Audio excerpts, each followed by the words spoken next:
உலகிற்கு வழிகாட்டுவதில் முன்னிலையில் இருந்த இஸ்லாமிய சமூகம் பின்னடைவை சந்தித்ததின் பின்னணி என்ன? உலக வரலாற்றை படித்தால் தான் உங்களுக்கு ஒரு உண்மை முடியும்.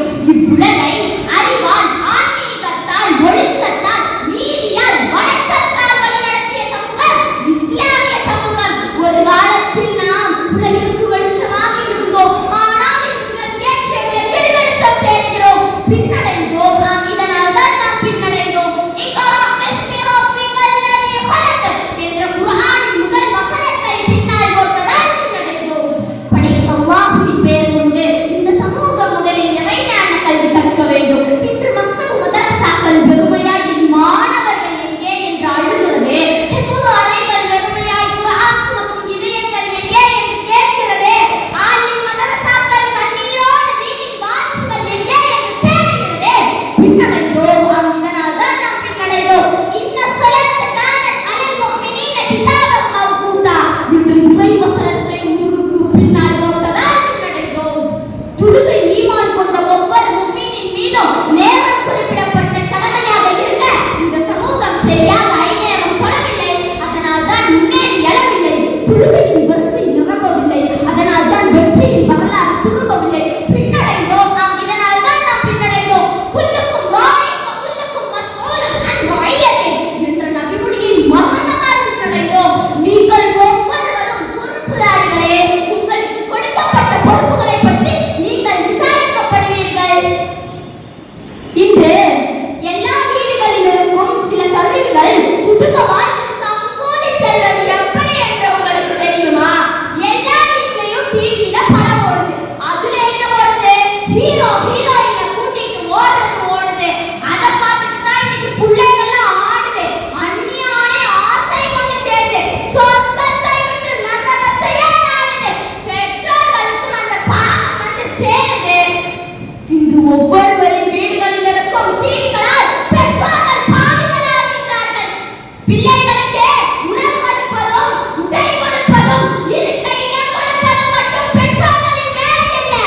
ஒழுக்கம் கொடுப்பதும், மார்க்க கல்வியை கற்றுக் கொடுப்பதும், இஸ்லாமிய கலாச்சாரத்தின்படி வாழ வைப்பதும் தான் பெற்றோர்களின் தார்மீக கடமை என்பதை உணராததால் பின்னடைந்தோம். இதனால் தான் நாம் பின்னடைந்தோம். இன்னமா வயசுல் யுதம்மிரு மகாரிமல் அஹ்லாக். இன்று இறைக்கூட்டலின் வார்த்தைகளை விளங்காததால் பின்னடைந்தோம். உயர்ந்த நற்குணங்களை முழுமையாக்கவே நான் அனுப்பப்பட்டேன் என்றார்களே முஹம்மது ஸல்லல்லாஹு அலைஹி வஸல்லம்.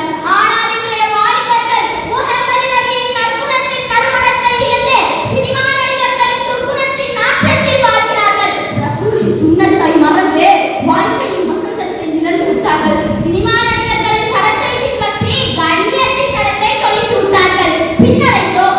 இதனால் தான் நாம் பின்னடைந்தோம். அல் ஹயாஉ ஷுஅபத்தும் மினல் ஈமான் என்ற நபிமொழியை கற்று அதன்படி வாழ்க்கையில் அமல் செய்யாததால் பின்னடைந்தோம்.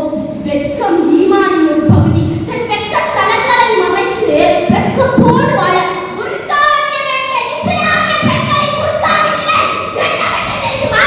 இவர்கள் போடும் முர்தாவிற்கு ஒரு ஊர்தாவை காவலுக்கு போட வேண்டும். பேஷன் முர்தாக்கள் பெருகிவிட்டது. ஹயாவின் மனம் குறைந்து விட்டது. வெட்கத்தை ஆடையாய் அணிந்திருந்த பெண்கள் சமுதாயத்தில் முன்னேற்றத்தை ஏற்படுத்தினார்கள். வெட்கம் என்ற ஆடையை கடைபிடித்து பேஷன் என்ற ஆடையை அணிந்த பெண்கள் சமுதாயத்தை பின்னடைய செய்து விட்டார்கள். பின்னடைவுகளை பேசிக்கொண்டே போகலாம். ஏராளமானால் யோசிக்க வேண்டும். முஹம்மது நபியின் வாழ்க்கையை வாசிக்க வேண்டும். உயிரைவிட மேலாக முஹம்மது நபியை நேசிக்க வேண்டும். இதுதான் இந்த சமூகத்தின் சீர்திருத்தத்திற்கான ஒரே வழியை அறைகூவல் கொடுத்து முடிப்பேன். ஓ முஸ்லிம் சமூகமே, முஹம்மது என்ற பெயர் நாம் ஹதீஸ் புத்தகங்களில் வாசிக்கும் பெயராக மட்டுமல்ல, நம்முடைய செயல்குருதியின் புத்தர் உள்வாங்கிய உறவாக ஆக்க வேண்டும். ஓ முஸ்லிம் சமூகமே, முஹம்மது என்பவர் இறுதி நபி என்பதோடு மட்டும் நிற்காமல் நம்முடைய இரத்த நாளங்களில் ஓடிக்கொண்டிருக்கும் இரத்த ஓட்டமாக ஆக்க வேண்டும். ஓ முஸ்லிம் சமூகமே, முஹம்மது என்பது 5 எழுத்துக்கள் சேர்ந்த வார்த்தை மட்டுமல்ல, நம் எல்லோரின் வாழ்க்கை என்பதை உணர வேண்டும். ஓ தோழர்களே, நம் சமூகத்தின் பின்னடைவுகளை வென்றெடுப்போம். வாருங்களே, அதை ஒற்ற கதவு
மழை பெஞ்சு வந்த மாதிரி இருக்கலாம்.